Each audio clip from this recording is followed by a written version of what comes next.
If you've got any questions as well, we have a team on standby ready to ask them live during the presentation. So please go and ask them. Please feel free to ask all the way through. Respect the Q&A etiquette, obviously.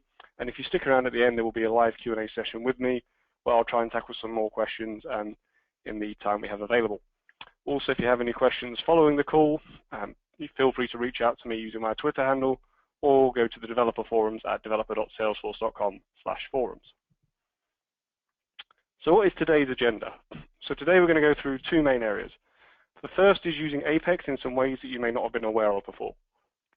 Excuse me. This includes things outside of the normal Visualforce page and page controller scope. So we're going to be going through how you can use web services, ways in which you can invoke Apex through triggers, through Ajax, and through asynchronous methods. We're then going to move on, and once we've looked at how you can invoke Apex, spend some time discussing what Apex unit testing is and some best practices around Apex testing. So the first way in which we're going to discuss invoking Apex outside of a controller context is using an anonymous block. So this is one of the most useful tools on the platform, and one that many people aren't aware of being available. So Salesforce allows you to compile and execute code on the fly using either the developer console, the Force.com ID, or the Maven's Mate ID, or one of the other IDEs out there for Salesforce, or the Execute Anonymous SOAP API call. So what you can do is you can take a block of code like we've got here, so we're just defining an integer and a couple of procedures, and we're then calling the first procedure, and this will go away and be run on the platform in real time and be executed for you live for you to see the results. This is a really useful way of testing out new functionality on the platform, or just validating that a method is going to work as you expect it to. So if there's a piece of code that you're working on that you're not sure is going to produce the results you want, or if there's a particular method you want to check whether something would work, you can just run a small amount of anonymous Apex code, and it'll allow you to validate that works for you. I use this all the time when I'm doing the Force.com cast videos, as it's a really quick and easy way to just run code without the necessary overhead of putting it into a series of classes and having a way of invoking it using a controller or something. It's expected that most people on this call will probably come across triggers as well. Triggers are one of the most commonly used ways of interacting with Salesforce and with Apex. Triggers can run in two real contexts. They can run either before an event occurs against the Salesforce database, or after an event occurs on the Salesforce database. And what you can do is you can use one of the 6 different contexts around the database operation to decide which operation you want to do. So you can either have the trigger fire before or after insert, update, delete, merge, which is when you have some account records, for example, or leads you might be merging together to remove a duplicate. When you're doing an upsert, which is when you have a field that has either a standard ID or external ID, but you're not sure whether you need to insert it or to update it, or whether you're doing an undelete. So Salesforce obviously allows you to undelete items that are stored within your recycle bin for a certain length of time. And when you do this, there could be associated data that you need to reconfigure and reset back up. So what the undelete trigger allows you to do is to go in and use that trigger context to make sure that the things all tie together nicely and work together going forward. So we've got some trigger code here on the right that is just an example trigger that allows us to validate that we can't delete opportunities that have a quote attached to them. What you can see here is one of the 4 trigger context variables. So triggers have 4 special variables that come with them, and they are trigger.oldMap, trigger.newMap, trigger.old, and trigger.new. Trigger.oldMap stores a map of IDs to objects of the old version of a Salesforce object. So they're only available when you're doing update and delete operations, and when you're changing something that already exists, but it will record for you the old value in a field. So say you've got an account and you're updating the name field. If you look in trigger.oldMap, you'll be able to find that account using its ID as a key, and on that ID, the name will be the old name. Similarly, trigger.newMap stores the new version of these. So if you were to look at the same account in the trigger.newMap using the same ID as the key, in the map, it will return for you the account with the updated name field. What we're doing here is we're retrieving the key set from the old map, and that allows us to just loop through all of the IDs to select the correct opportunities. I also mentioned trigger.old and trigger.new. These are pretty much the same thing as old map and new map, except they're just lists. So if you just want to loop through the list, you can use trigger.old and trigger.new. If you want to be able to retrieve the IDs, you can use the key set from old map and new map. And all we're doing in this example here is retrieving all the associated quotes for the opportunities given those in our key set, which we're deleting. And then we're just going to go through, check if there is a quote that is attached to that opportunity. We're going to add an error using the add error method on the S object that just says can't delete the opportunity with a quote. And that will throw an error, which means that we can't delete that S object instance. So it's a really, really useful example. So we've talked about triggers, and we've talked about execute anonymous. So execute anonymous uses the SOAP API and runs semi-synchronously. Triggers run every time you fire a database operation, so definitely do run synchronously. We'll now start to look around asynchronous methods and how you can use them. The first we're going to go through is the future method. So one of the big things with Salesforce is that it's a multi-tenant platform. So that means that there are governor limitations around things such as query limitations. So you can only do a certain number of queries, you can only retrieve a certain number of rows. There are also limits around CPU time. So a couple of releases ago, Salesforce introduced CPU time instead of script statements as the way of governing the amount of time you could spend on the server executing Apex. For standard synchronous Apex methods, that is 10,000 milliseconds or 10 seconds. For future methods and for other asynchronous methods, it's increased up to 60,000. So future methods are just normal static methods that you have. In the input, you can pass in as a parameter any collection of primitives or any primitive. You can't pass in S objects or custom object types.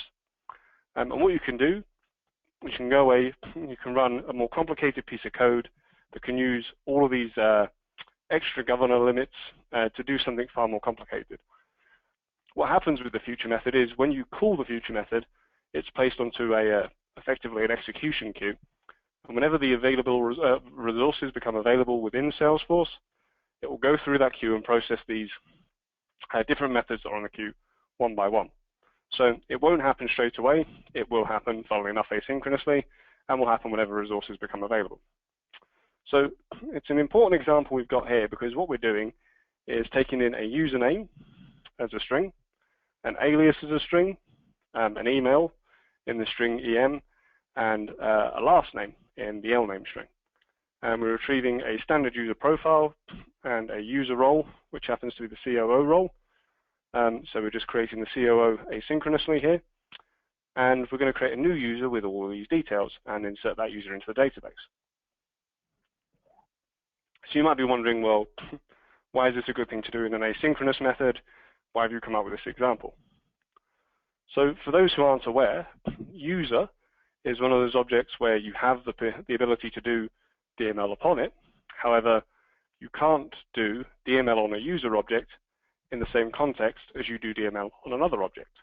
This is because inserting a user changes the sharing within the back end of the system. So when you insert a user, you obviously update the sharing permissions for a series of different related objects and records. And so what you need to do is insert the user in a separate context to any other DML you're doing. So the static method we got here, the useFuture method one, we first of all insert the Acme account. And what we do is we then call our method, which is util.insertUser with role, which is the method we just saw back here. And by calling that method, it can go away and create the user in the background using an asynchronous method, and we don't get the mixed DML error, and everything runs nicely for us. So this is something that some of you may not have come across. It's a very, very good practice, and if you're doing large batches of DML, to perhaps split them up sometimes. So if you've got supporting records, you can go away and process them asynchronously. And particularly when you're doing controllers, if there's work that you don't need to have occur in real time, it can be a good idea just to send off a future method to go and do that to allow your page to re-render and run faster. Another way of doing asynchronous Apex is through scheduling it. So Salesforce has a schedulable interface, which you can see here, and to do a scheduled job, you just have to create a global class which is here the scheduled merge class that implements this interface. This interface has a single method, the execute method. It's a void method, it returns nothing, but it does have to take in a schedulable context. What is this?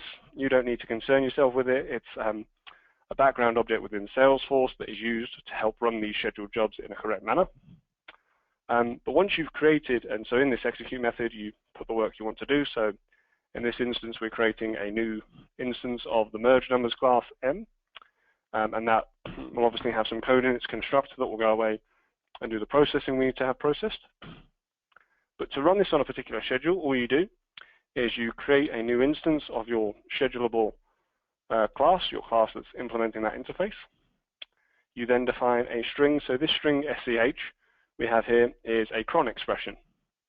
So cron expressions are back from the days of Unix and Linux and are used for administration to kind of give a single simple syntax that allows you to express any date time or any future date time very simply and easily, and allows you to do patterns as well. So if you want to read more about cron, Salesforce has a very, very good set of documentation on it. It uses the Java cron string setup.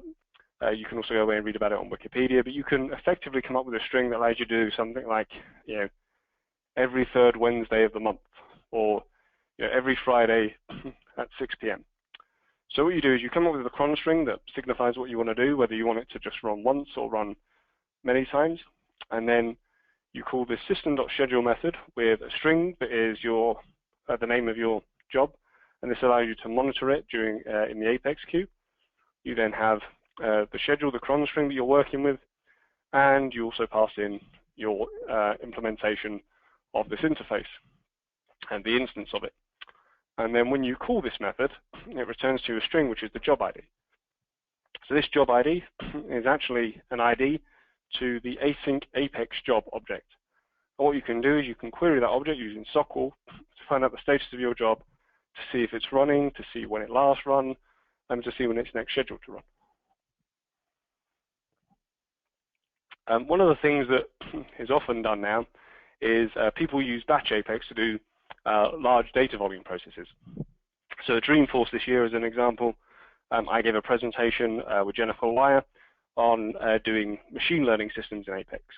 And for those of you who don't know how machine learning works, effectively you take two large lists of numbers and you multiply them together, and you multiply many, many lists of numbers together to get other lists of numbers that give you some detailed information in the background.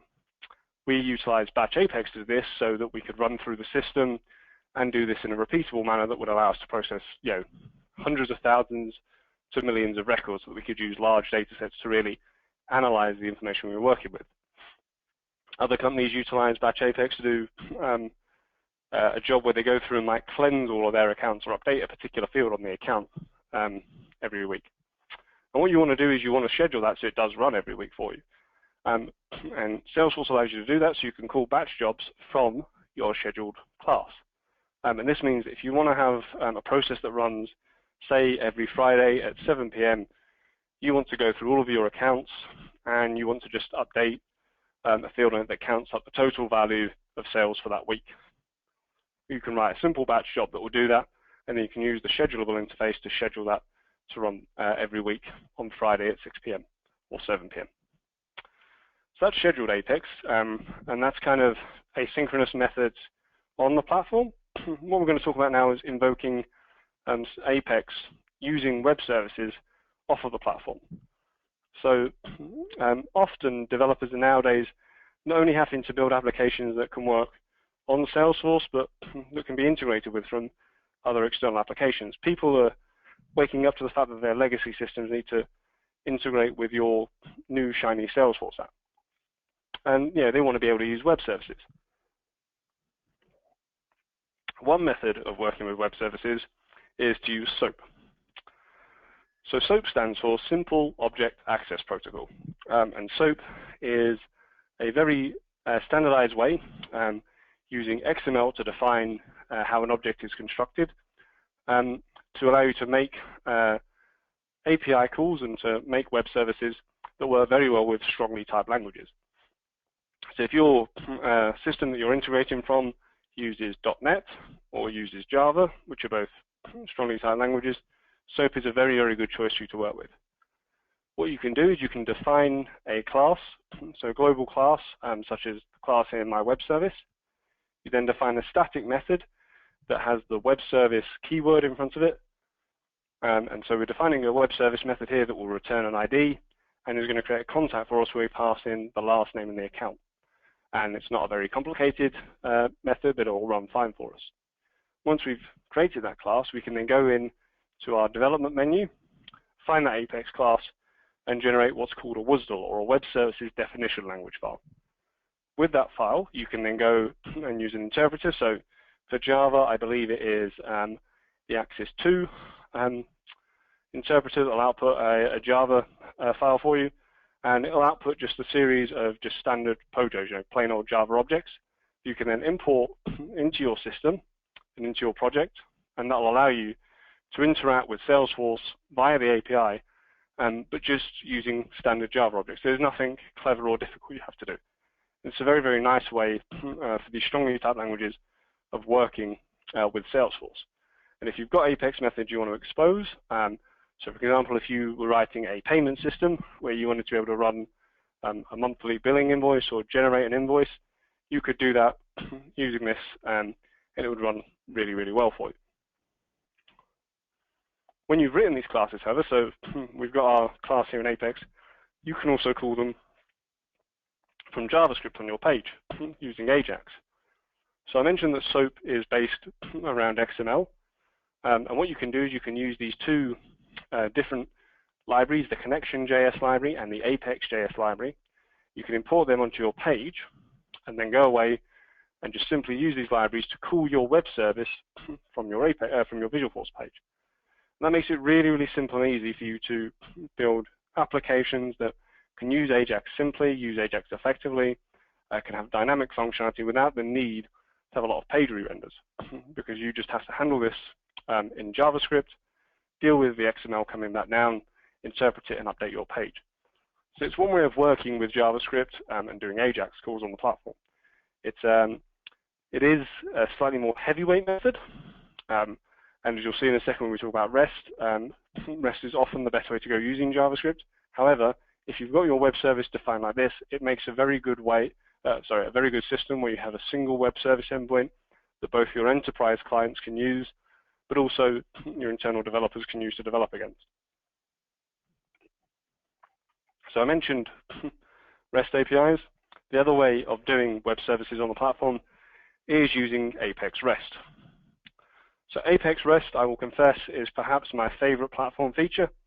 It's the one I think that is mainly underutilized on the platform, and Salesforce has done a stellar job with it. The first thing is to create a class as a RESTful web service class. You simply annotate it using the REST resource annotation and provide a URL mapping. So a URL mapping just says this is the endpoint that I want this RESTful web service class to handle. So whenever any web service calls are made to that URL in REST, they will handle, this class will handle it. You then define your static methods as normal, but you annotate them with one of these keywords. So you can use HTTP delete, get, patch, post, and put. Salesforce handles all of the RESTful keywords and RESTful verbs. This is something that even frameworks like Rails have only just started supporting, really. So Salesforce have done a very good job in making sure they have first-class support for REST. And what you can do then is just create a very, very simple very, very simple class that allows you to really utilize the power of REST and the power of the platform to create a very standardized API. So we've got an example here where we're just defining a simple method that when you post to it and a type of my user-defined class, it will then echo this back to you and return it. So that's a very simplistic example and works quite well. What we're going to do is we're going to see a demo now of a REST API working live. So at Dreamforce 14, I ran a series of breakout sessions, excuse me, which were called Building REST APIs with Apex. This series of This set of code that we're going to use now is taken from that. You can see a link to the information around that there. So if you want to follow it up afterwards, feel free to do so. So let's now switch over to Chrome, which has worked first time. And if we refresh the developer console,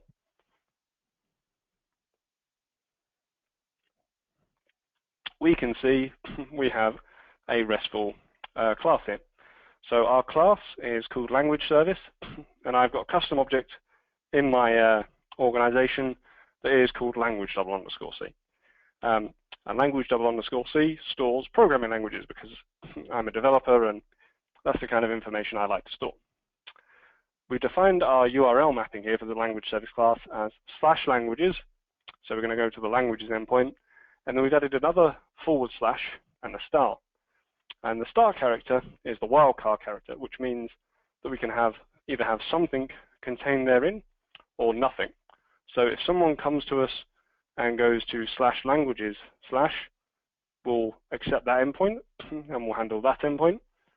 If someone comes to us at /languages/ and then has some information on, afterwards, which we're going to expect to be a Salesforce ID, we can handle that as well. So I like to document my REST resources in a particular fashion here that tell me what routes I'm handling. And the first method we got here is going to handle 2 routes for GET requests. So the first route it's going to handle is the GET languages without anything after the second /, and that's just going to retrieve 10 languages for us and return a list of them. The other endpoint we want to handle, however, is if someone puts an ID at the end. So that's someone saying, I want to get a specific language from the database. Please return me a specific language to work with. So we've just got a standard method here. All it does is returns a list of language objects. There's nothing complicated about what we're doing here. It's just a normal Apex method. Just happens to have this GET annotation. What's important to note as well is that you can only have one method per class that has each annotation. So there's only one method in this class with HTTP GET annotation, one with post, one with put, and so on and so forth. So going through this, the first thing we'll see is one of the nicest bits Salesforce have done for us. It's the REST context class. So Salesforce have got this REST context class that works in the background. And what it does, excuse me, is stores the current request and current response for the REST context we're working in. So when we're testing this, this becomes extremely useful because we can just set the request or set the response to mock the data. So we don't actually have to make a web service call when we're testing, which is really, really helpful. Second thing it allows us to do is, like now, is to retrieve the REST request that we're working with. And then what we're going to do is we're going to have a language ID string that is the URI, and then we're going to split it after that second /. So we're just going to retrieve everything after this final / in the URL. Okay? Now, that language ID is either going to be bigger than 0 in its length, which means that we have got something afterwards, or it's going to be of length 0, which means that nothing was input. So if it's bigger than 0, we're going to have an ID, and we're going to attempt to retrieve that particular language. If it isn't bigger than 0, so i.e. is 0, we're just going to return 10 languages, and we're just going to return that list, and we're just returning a standard list of S objects here. We're not, parsing it out to JSON. We're not having to do any extra work. Salesforce and Apex are doing all of the work for us here in creating the JSON for us. So I'm just going to switch over to the workbench. And for those that haven't used the workbench before, go to workbench.developerforce.com. There's a bunch of really neat tools in here, one of which is the REST Explorer, but I'm going to call GET against this URI. So first of all, I have to log back in because I've been on the call a little too long. And I'll re-put in the endpoints. That's Apex REST, and then languages. And if we call execute now, that goes away, and it's just called our method of return for us 10 languages that I've put in. So we've got C++, Objective-C, Ruby, Java, and a bunch of others. So that's really, really good for us. So we've seen now retrieving information, and let's retrieve a single item. So let's just retrieve Ruby. Can take the ID, place that at the end here, and we just get the single item back. That's really good. And if you want to see the raw response, and you want to see the raw JSON coming back, you can do that as well. So for testing purposes, it's really, really helpful. So we've seen now the get method. Let's have a look at post. So post is when you want to create something on the database. It's when you're posting some information to be at that particular URI, so to create something. So what we're going to do is we've got another standard method here, create language. The way in which you name the methods doesn't matter. Salesforce will just do the automatic routing for you. So your developer who's using your API and calling your API never has to know what this method is called. They just know they've got to post to that endpoint. So what we're going to do is we're going to we've got a method here that just takes in the name and the type of the object of the language, sorry, and it's going to just create a new language for us and return the ID. So we're going to create Apex as a language. So I go to post, and all I do is I just write in some JSON. So I'm going to put in the name. So notice that we have to match the variable names here, so name and type. So name is going to be Apex, and type, well, Apex is object-oriented. And I can't spell oriented. And yep, so we execute that. And it goes away. And you can see it's returned the string for us, which is output in this format, but we can just copy the ID. And then if we call get, oops, let's call it to the end and put the ID in there and hit execute, we'll return Apex, which we've just created. So it's really nice and easy for us to work with. Again, notice that Apex has done all the hard work, taking the JSON, parsing it out, deserializing it, and putting it into the correct variables. So I've got a commented output method here, which allows us to update a language. I'm using the same notation for name and type. What I thought would be good to show you finally before we move on is just updating a language where you pass in an object. So we're going to pass in an instance of a language. So all we're going to do is pass in this instance, update it, and return it. So let's go in now and say we want to update, let's update Apex. So we're going to do put, and what we need to do is, because we defined the incoming variable as being called language, we're going to put language in there. So let's write this properly. So language, and this is just standard JSON we're just writing. And because this is using the field names, we have to format the field names properly to be the API field names. So type is a custom field, and then we also need an ID.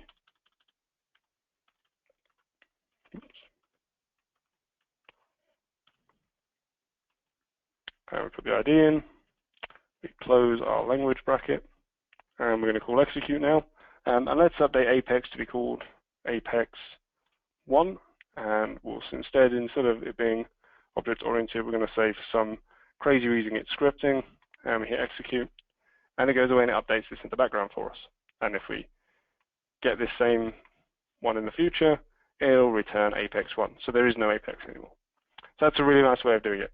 All the code for this is available at the URL I showed earlier. So if we go back now to the slideshow, there's a video series that I've done on the Force.com cast that goes through this in a lot more detail.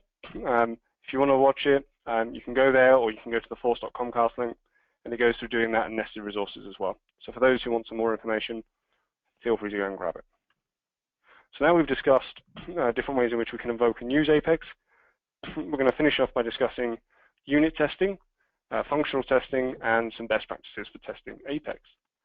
So Salesforce has a very unique thing as a platform, which is it requires you to have 75% of your code covered. So in order to deploy from production, from sandbox to production, or in order to package up an app, to distribute it as a managed package to all your waiting customers, you have to have 75% of your code covered.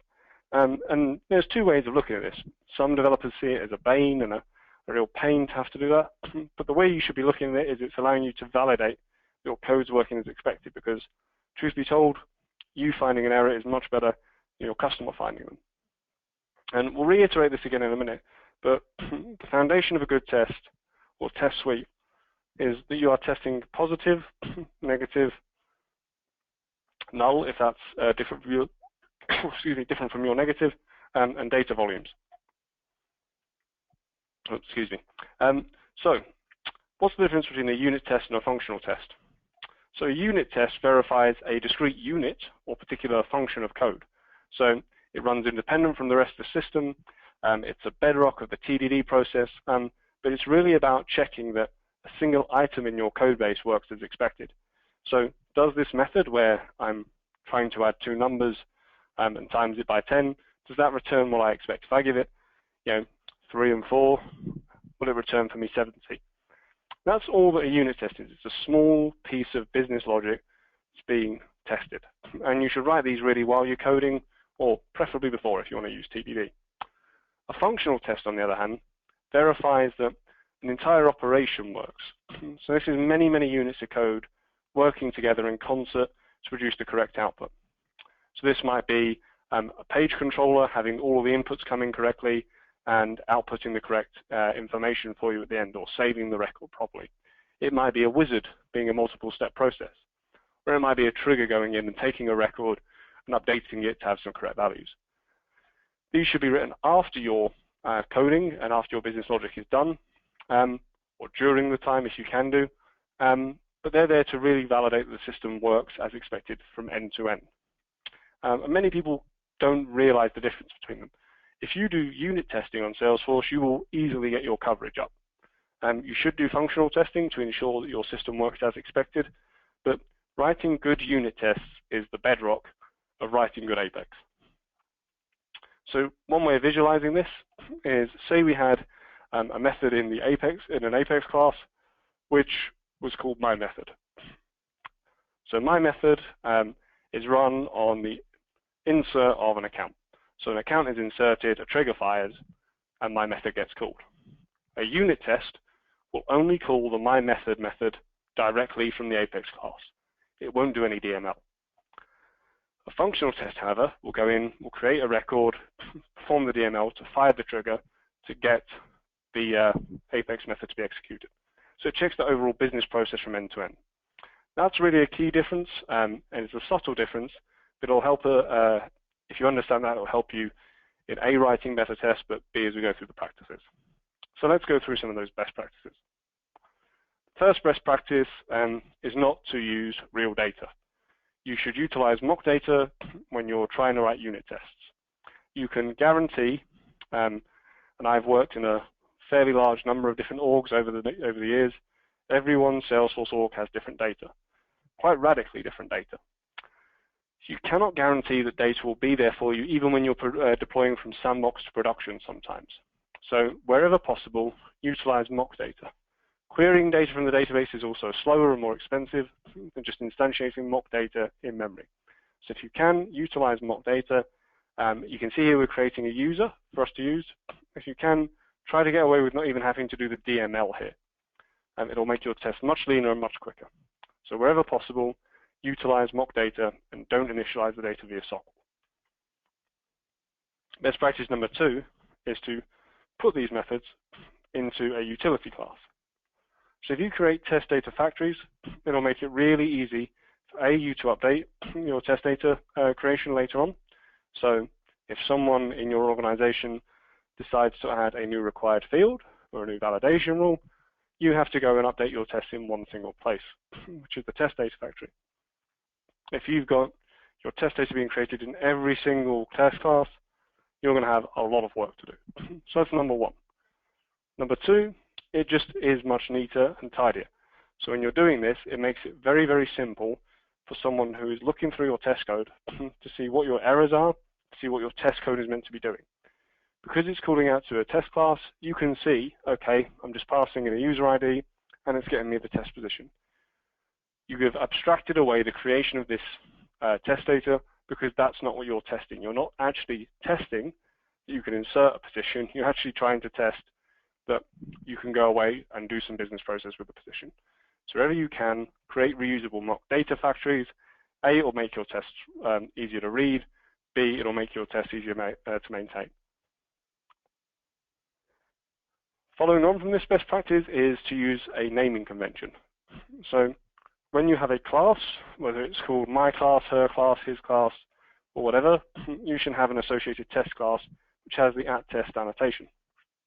@is test annotation.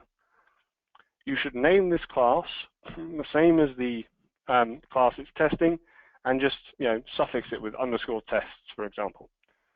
This makes it really easy for someone to find it. So if I go in and I'm updating some code in her class, I can see that I need to update the tests in her class _tests. This makes it so much easier to maintain for either another developer on your development team, but also for any consultant coming in and looking at your code, or anyone in the future that may have to work with it. It's also making it a lot easier for you, because in both the Force.com IDE and in Maven's Mate, they will show up next to each other, which just makes finding them a lot easier for you to work with as well. So it's another good practice. It just works well as a naming convention, and also allows you to see which classes don't actually have any tests yet. The fourth best practice is to demarcate, or to split out the different data boundaries within your test data. So as you mentioned earlier, Salesforce is a multi-tenant platform. Salesforce has governor limits. When you're running tests, your tests still run against those same governor limits. What you can do to ensure that A, you're testing your code stays within these governor limits, and B, to help maintain your code's readability, is use the test.start test and test.stop test methods to demarcate and mark off the actual piece you're testing. When you call test.start test, this will create a brand new governor execution context for you, and this will allow you to have a new set of governor limits to run again. So if you're doing any performance profiling, you have gone through and you can check your code does not blow its own governor set. Because normally, when you're executing code on the platform, you don't go away and create a lot of mock test data for it to run in the background first.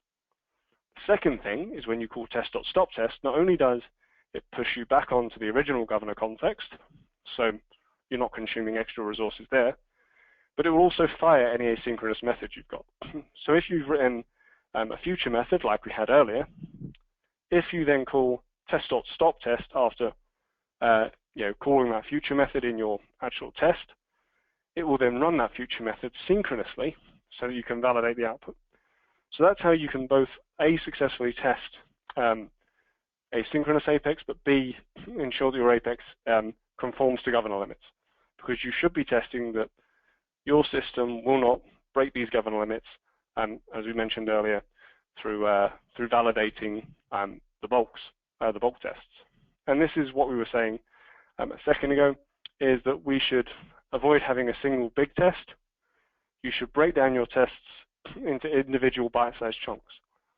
If you have a piece of code where you're testing a positive, a negative, and a bulk test, and it's all nicely separated and componentized and modularized to allow you to do so, your code will be much more maintainable going forward, but also if one of your methods dies or fails, it's much easier for you to figure out where it's gone wrong. I've had the pleasure of working with a number of different companies, and I have seen instances where there's unit tests that are 150, 200, sometimes even 300 lines long. And the test will fail, and you'll see the error says failure on line, on the assertion, line 174. Well, the assertion may have failed on line 174, but you've got 173 lines of code above that could be the actual cause of the failure. So by having these small, separate, demarcated, individualized chunks, it'll make it so much easier for you to go in, see where the test has failed, and know how to fix it. So that's the end of the presentation for today and the end of the content we have. Before I open it up to further Q&A session, first thing I want to share with you is Trailhead, which is a new learning platform from Salesforce. It's a very good platform. There's lots of great interactive learning paths for you to use. Lots of great content on there, and the team who are working on that in the background, including one of the guys who's been answering your questions today, have done a fantastic job on it, and have come up with some really great content. So please go and check that out. There's also some great online tutorials that you can watch. So for less experienced app builders, there's some fantastic videos on Udacity. For more experienced developers, check out the link there to go and see the developer workshop fast track from some of the events we've been doing. There is a survey as well. If you've enjoyed today's today's presentation and webinar, please go to the survey and tell us about it. If you've not enjoyed anything from today's webinar, please go to the session, to the link and tell us about it. As I mentioned earlier, I don't work for Salesforce. Any feedback you give is really, really helpful to myself and Salesforce so we can improve these going forward. If there's some content you want to hear about or some content you want to hear less about or things you want changing, please voice your opinion and so they can improve going forward. And on that note, I'm going to open it up to some further Q&A. So let's do so. So what have we got here? So I'm going to just read out the questions and try and answer them as we go. So Curtis Witcher has asked here, I've gone through many tutorials and built much from them, but I haven't grasped enough to display an unrelated list that is editable. I've worked with controller extensions, but I can't get a Visualforce page to show on a page layout. Curtis, if you want to raise that in the developer forums, someone can go in there and I'm sure they'll be able to answer you really, really quickly and easily and provide some good feedback on you where there's a code listing.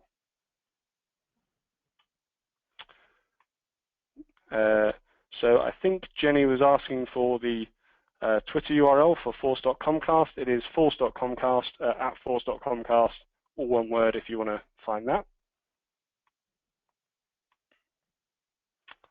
Let's keep on going through. What have we got here?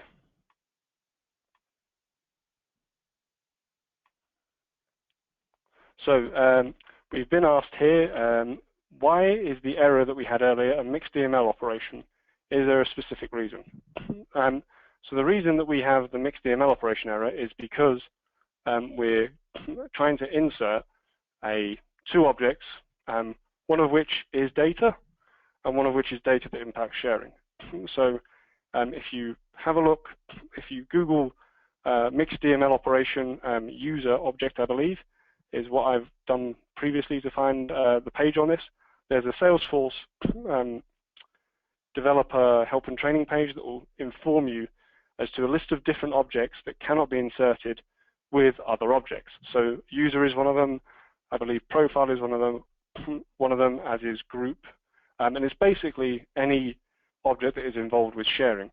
So when you insert a user, that user, so when you do that, Salesforce in the background has to go away and calculate the correct sharing level for that user, given their profile, given their role, given their license, and obviously has an impact upon the data. So if you're inserting data at the same time in the single governor execution context, Salesforce cannot guarantee that it's going to be given the correct sharing permissions on the other data that you're inserting. So that's why we have that mixed DML error, and that's why we have to be careful of it.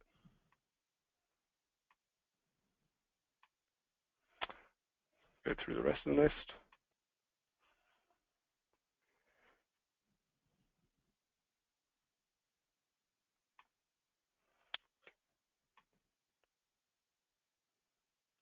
So someone has asked here for how I've structured the unit test for the language service class. The links I put up earlier, which I can go back to or will be posted up with these slides later on, they include the full unit test classes for the language service class. There's also an additional service class I create as part of the video series, which is for frameworks.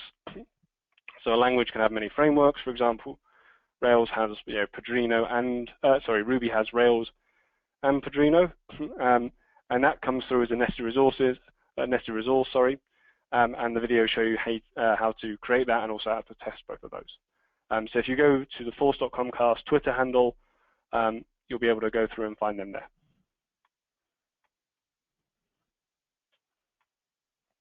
So we got.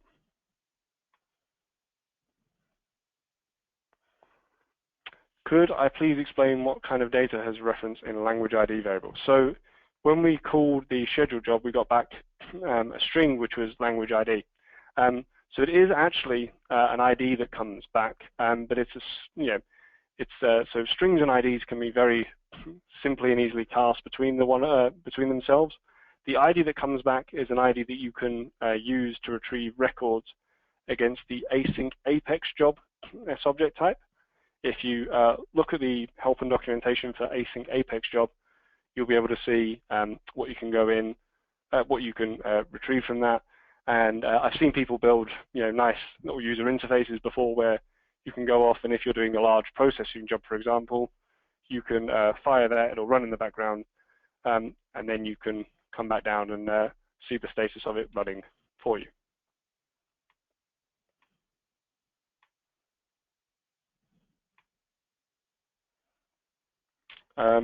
So someone's asked if we can share the links. As I mentioned, in a couple of weeks, all of the information for this will be posted up onto the Visualforce blogs. You'll be able to go in there and see all the links that are shared, see the slideshow. If you want to take this picture of myself, you can take that as well. Everything's there for you to see, and you'll get an email about that from Salesforce in a couple of weeks on that. So let's keep on going through.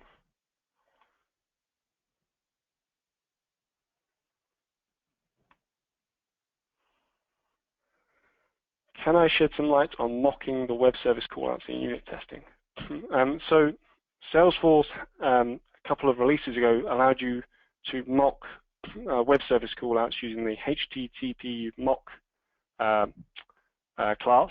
And what that allows you to do is create a mock web service that will return the correct data for you. So it's kind of just stubbing out what your web service will return. I won't be able to go into too much detail here, obviously, as I can't show some live code. The open documentation is available out there for it. If you have any further questions, you have my Twitter handle there.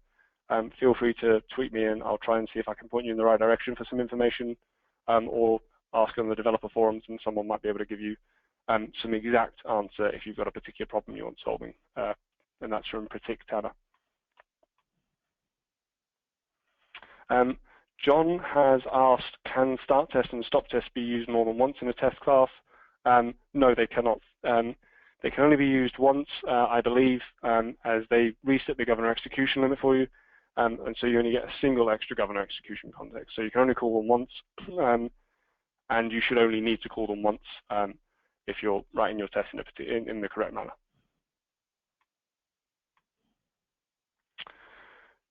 Someone has asked what my favorite IDE for Force.com development is and what its advantages are. I work for Mavens, who are our CTO Joe is behind the fantastic Mavens Mate IDE, so I will put my hands up and say I have a slight bias towards the Mavens Mate IDE. There is a plugin for Sublime Text for it. There's also a new Atom plugin that's coming out in the background soon, and that's very good. The Force.com IDE, the regular one, has just been open sourced by Salesforce. That is very, very good as well. Mavens Mate, although it runs with Sublime Text is free for you to use, but they do ask for you to pay for a license eventually. So if you do want a completely free version, either use Atom and Mavens Mate when it comes out, or use Force.com IDE.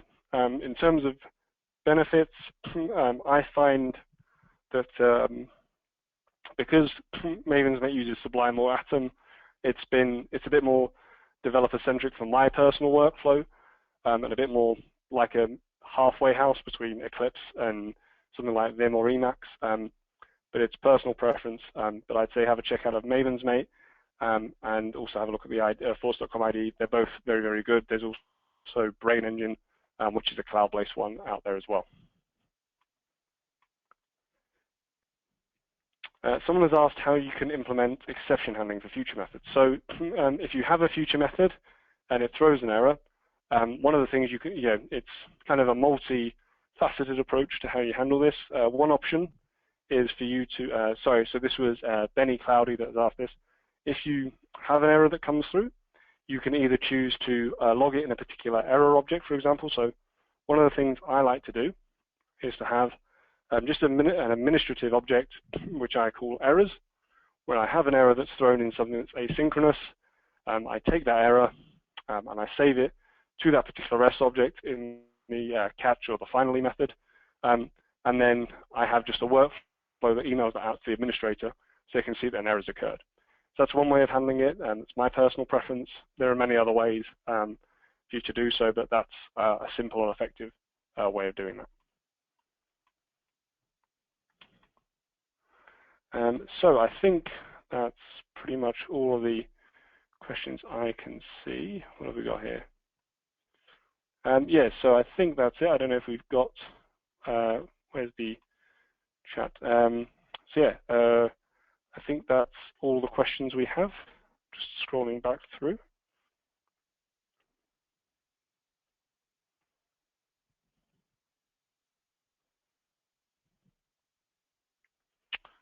Excuse me a second while I check. So we have one further question, which is around rolling back on batch apex errors. So if you have a batch apex error, there's how you handle it depends on multiple different ways, and it's kind of a very big topic to come through here. I know that there is a very, very good, because I actually came across this problem myself the other day, and there's a very good answer for this on Salesforce's Stack Exchange from Andrew Fawcett, who's the CTO of Financial Force, who is someone who's written some very good books and blog posts out there. And if you go onto Salesforce Stack Exchange and search for, I think it was a rollback batch error, there's a very good answer you can find on there, which will help you to deal with that problem.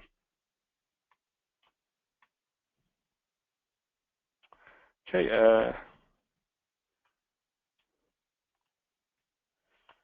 Okay, I think that's all of the questions we have that have gone through. So all that's left to say is thank you very much for attending. I hope you've enjoyed the webinar and found it to be useful. As I mentioned before, there'll be the recording posted up in a couple of weeks, which will have the slides and links that were included in the slides. You have my Twitter handle, and please go and fill out the survey afterwards to provide us some feedback. So thank you very much for attending.